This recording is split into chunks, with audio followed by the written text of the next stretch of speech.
Hi friends, welcome back to my YouTube channel.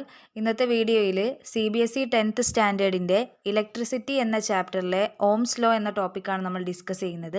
വീഡിയോയിലേക്ക് കടക്കുന്നതിന് മുമ്പ് നിങ്ങൾ ഈ ചാനൽ ആദ്യമായി കാണുകയാണെങ്കിൽ ചാനലൊന്ന് സബ്സ്ക്രൈബ് ചെയ്ത് സപ്പോർട്ട് ചെയ്യണേ.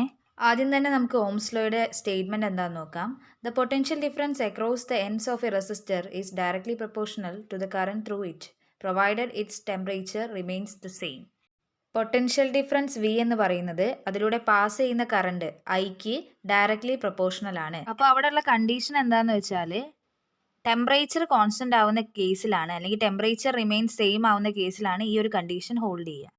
V directly proportional to I.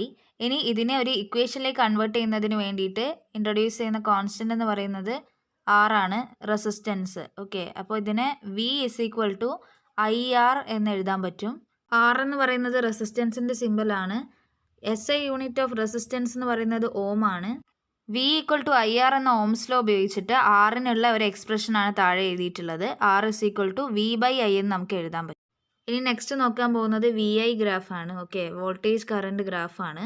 അവിടെ V directly proportional to I ആയതുകൊണ്ട് ഒരു സ്ട്രെയിറ്റ് ലൈൻ ആയിരിക്കും നമുക്ക് കിട്ടുക. ഒറിജിനിലൂടെ പാസ് ചെയ്യുന്ന ഒരു സ്ട്രെയിറ്റ് ലൈൻ ആയിരിക്കും VI ഗ്രാഫായിട്ട് കിട്ടുക.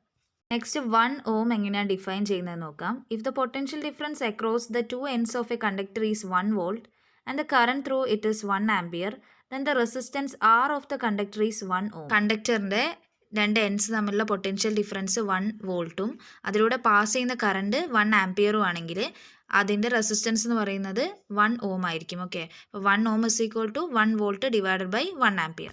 ഇനി നമുക്കൊരു പ്രോബ്ലം ചെയ്ത് നോക്കാം.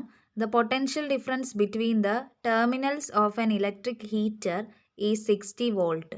When it draws a current of 4 ampere from the source, what current will the heater draw if the potential difference is increased to 120 volt? Electric heater ന്റെ potential difference എന്ന് പറയുന്നത് 6 വോൾട്ടും കറണ്ട് 4 ആംപിയറും ആണെങ്കിൽ അതിൻ്റെ പൊട്ടൻഷ്യൽ ഡിഫറൻസ് 60 വോൾട്ടിൽ നിന്ന് 120 വോൾട്ടിലേക്ക് increase ചെയ്യുമ്പോൾ കറണ്ടിൻ്റെ മെഷർമെൻറ്റിന് എത്ര ചേഞ്ച് ആയി എന്നാണ് നമുക്കിവിടെ ഫൈൻഡ് ചെയ്യാനുള്ളത്. അപ്പോൾ ആദ്യത്തെ പൊട്ടൻഷ്യൽ ഡിഫറൻസ് V1 ആയിട്ടും 60 വോൾട്ടായിട്ട് എടുക്കുകയാണ്. I1 ആയിട്ട് 4 ആംപിയറിനെയും V2 ആയിട്ട് ഇൻക്രീസ് ചെയ്ത വോൾട്ടേജ് 120 വോൾട്ടും ആയിട്ടാണ് നമ്മൾ എടുക്കുന്നത്. ഇവിടെ നമുക്ക് I2 ആണ് കണ്ടുപിടിക്കേണ്ടത്. അപ്പോൾ I2 കണ്ടുപിടിക്കണമെങ്കിൽ നമുക്ക് റെസിസ്റ്റൻസ് എന്താണെന്ന് ആദ്യം കണ്ടുപിടിക്കണം.